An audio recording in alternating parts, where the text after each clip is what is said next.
Bonjour à tous. Aujourd'hui, troisième épisode de la série Conseils.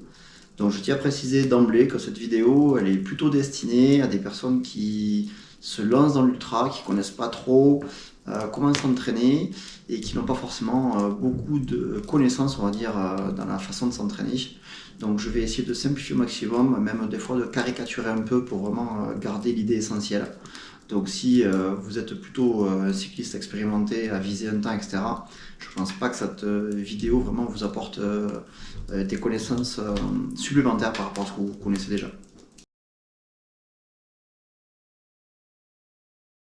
Dans le premier chapitre de cette vidéo, ce sont les zones. Qu'est-ce qu'on appelle une zone d'intensité, une zone d'entraînement? Alors en fait, il faut savoir qu'en gros, en fonction de la fréquence cardiaque dans laquelle vous vous situez, en fonction du coup de l'effort que vous faites, vous n'êtes pas forcément dans la même zone d'entraînement. Ces zones d'entraînement, elles dépendent principalement de la fréquence cardiaque que vous avez au moment où vous faites votre effort. D'entraînement, je les ai séparés en trois pour essayer de faire le plus clair possible. La première zone d'entraînement, c'est l'endurance fondamentale. L'endurance fondamentale, c'est la zone où vous allez être facile. Quand vous faites votre effort, en fait, vous arrivez à parler, normalement, quasiment. Vous arrivez à tenir une discussion. Et c'est une zone d'entraînement dans laquelle vous pouvez, en fait, du coup, tenir plusieurs heures. Il n'y a pas de problème, en fait, à pouvoir faire, du coup, un effort de 2 heures, 3 heures, éventuellement, du coup, sur cette zone d'effort. Globalement, grosso modo, elle se situe, on va dire, en dessous des 75% de votre fréquence cardiaque maximale. La deuxième zone, c'est le seuil, et au-dessus du seuil, en gros, c'est quand vous allez vraiment commencer à être essoufflé et que vous n'allez plus forcément pouvoir discuter pendant votre effort. Vous allez être plutôt concentré sur votre respiration. Et ensuite, il y a ce qu'on appelle le lactique. En fait, le lactique, je ne vais pas vraiment en parler, mais en gros, c'est vraiment les intensités qui font très très mal aux jambes et où on a souvent du coup même les muscles qui sont durs en fait après. Donc moi clairement dans cette vidéo, je vais plutôt utiliser deux termes. Je vais séparer ça en deux.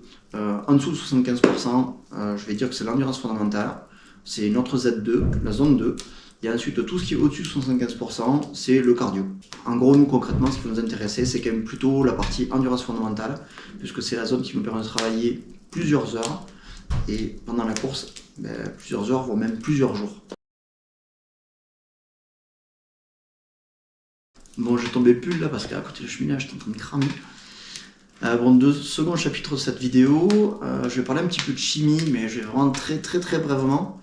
En gros, ce qu'il faut savoir, c'est que quand vous êtes dans la partie endurance fondamentale, en dessous de 75%, en gros, vous utilisez de l'oxygène et des lipides, en gros des graisses. Voilà. Bien sûr, un petit peu de sucre, mais principalement des graisses. Quand vous allez être plutôt dans la zone cardio, donc au-dessus de 75%, là, du coup, c'est plutôt l'inverse. Votre corps, en fait, il va plutôt utiliser du sucre. Ce qu'il faut savoir, c'est qu'en fait, quand vous utilisez des graisses et de l'oxygène, principalement, tous les déchets qui sont produits, ils sont quasiment tous recyclés. Plus vous allez consommer du sucre, en gros, plus vous allez taper haut dans le cardio, plus vous allez produire des déchets dans votre corps qui seront difficiles à recycler. Voilà. En gros, c'est ce qui fait mal aux jambes. Donc nous, pour l'endurance, du coup, fondamentale, nous, pour l'endurance, en tout cas, pendant la course, pour les ultras, ce qu'on va privilégier, c'est surtout pas s'oxyder du coup les jambes, et donc on va vraiment essayer effectivement d'utiliser au maximum la limite en fait de notre endurance fondamentale, surtout pour pas nous mettre de déchets du coup dans les organes. Troisième chapitre de cette vidéo, les périodes d'entraînement. Alors là c'est un petit peu particulier, c'est un petit peu difficile à expliquer. Je vais essayer de faire simple.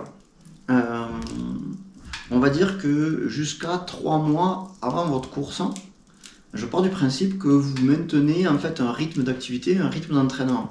On ne peut pas partir sur une ultra sans rien faire et se dire tout d'un coup, hop, allez, je vais m'entraîner là pendant 2 mois là, et au bout de 2 mois, je vais faire 2000 bornes. Bon. C'est faisable, c'est peut-être faisable, mais je pense que ça va être compliqué. Donc je pars du principe que tout le monde en fait s'entraîne toute l'année avec un rythme régulier, plus ou moins intensivement, plus ou moins régulièrement, mais quand même avec un rythme minimum. La particularité quand on travaille l'endurance fondamentale, par contre, c'est qu'il y a un effet diesel. Donc cet effet diesel, en fait, en gros, il vous permet de tenir longtemps, mais il vous empêche de faire des accélérations. Donc de temps en temps, dans votre semaine, n'hésitez pas éventuellement à mettre quelques accélérations pour éviter cet effet diesel, mais sans plus. Voilà. À partir de 3 mois avant votre course, c'est là où il va falloir commencer à changer d'entraînement, à mettre un petit peu d'intensité.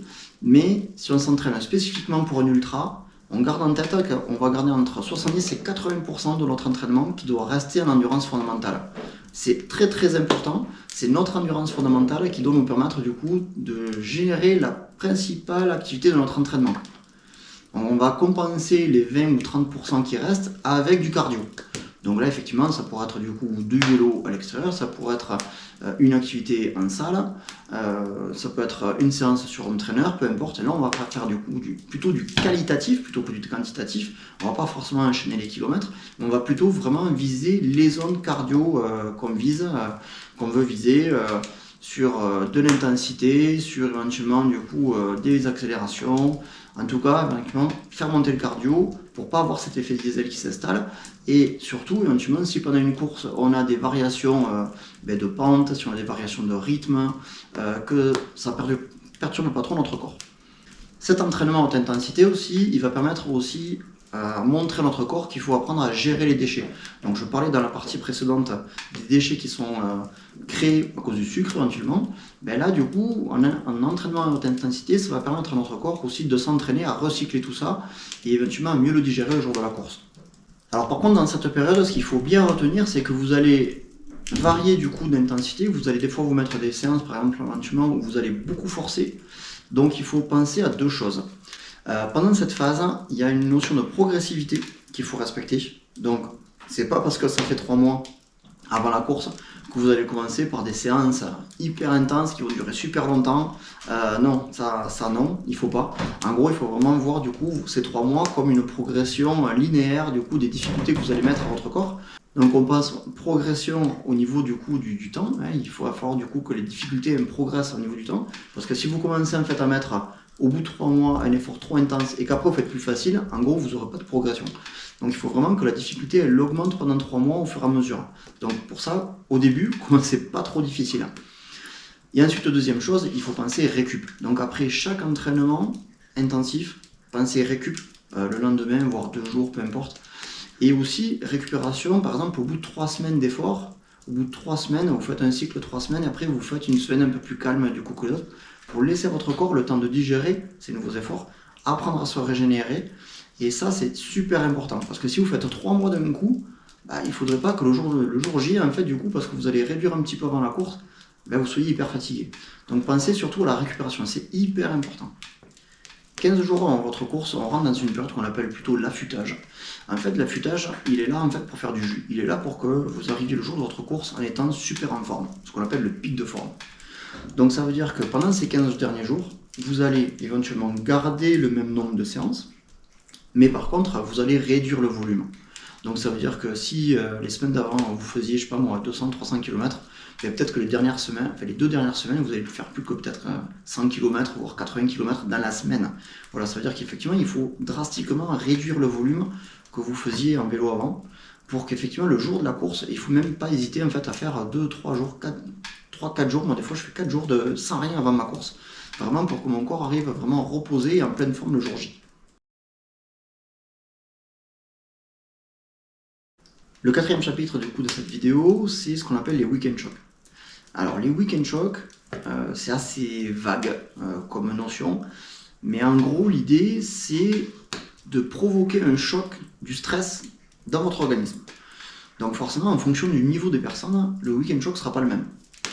Donc ce qu'on va dire c'est que le week-end shock, il faut que ça soit quelque chose qui est différent et qui est beaucoup plus important que ce que vous faites habituellement. Si vous avez l'habitude de faire, je sais pas moi, des sorties de 50 km et pas plus, déjà de faire une sortie de 100 ou 120 ou 130 km, c'est déjà un week-end choc. Si par contre faire une sortie de 100 km pour vous c'est habituel, peut-être qu'il faudra plutôt à ce moment-là du coup faire 200 km. Là effectivement ça sortira du coup de votre confort. Donc ça c'est à voir en fonction du coup de ce que vous faites d'habitude, à voir en fonction de votre rythme.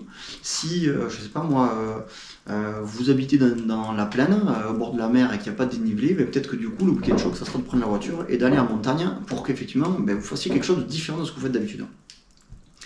Le week-end choc en fait il a plusieurs avantages. En fait il a le fait que votre corps quand il va perdre ses repères, il va en gros reconstruire les muscles, reconstruire du coup des choses qui vont s'adapter dans votre corps pour que quand vous allez faire quelque chose qui change d'habitude le jour de votre course, en gros il sache comment réagir, que ça ne soit pas trop surprenant pour votre corps. L'objectif donc c'est d'apprendre votre corps en fait à subir ce qu'on appelle un stress et à y répondre même si effectivement il n'est pas entraîné pour ça. Parce qu'on ne peut pas en fait simuler une course de 1000 km, 2000 km là, pendant sa planification. C'est très dur, c'est comme si un coureur voulait aller simuler le fait d'aller courir 100 km tout d'un coup là, c'est trop compliqué. Donc en fait il faut faire en fait des entraînements où on va faire des entraînements différents et beaucoup plus importants, voilà, de ce qu'on fait d'habitude. Pour ceux qui veulent faire par exemple un 1000 ou un 2000 km, ben, un week-end choc, ça sera par exemple le fait de faire une journée type de la course. On ne peut pas en fait s'entraîner à éventuellement faire 1000 ou 2000 km dans la semaine. Donc éventuellement on va faire un week-end choc en se disant aujourd'hui je vais faire une journée, voire 2 journées, comme si je faisais ma course. Voilà, ça serait typiquement un week-end choc. Au niveau du week-end choc, ce qu'il ne faut pas oublier, comme ce que j'expliquais dans le chapitre précédent, c'est par contre la phase récup. Après un week-end choc, notre corps il a subi quelque chose dont il n'a pas l'habitude. Il n'a pas l'habitude de récupérer de ce genre d'effort, peut-être d'autant d'heures d'effort. Donc surtout, il ne faut pas hésiter à prendre plus de repos que ce qu'on fait d'habitude. Voilà, encore une fois, la récupération c'est hyper important pour que votre corps s'habitue et surtout qu'il puisse du coup re-encaisser une autre charge un petit peu plus tard. Je vais finir cette vidéo avec quelques exemples, donc pour le dernier chapitre. On est d'accord que j'ai bien dit au début que cette vidéo elle est faite exclusivement pour ceux qui n'ont pas forcément l'habitude de s'entraîner sur ce genre de course. Donc si vous avez déjà des références et que vous savez comment vous entraîner, bon mes exemples ils vont pas forcément être utiles. Et si vous avez effectivement aussi des notions d'entraînement, même chose du coup c'est vraiment à destination des personnes qui ne savent pas trop comment s'y prendre et pour qui ça va être une activité qui est nouvelle.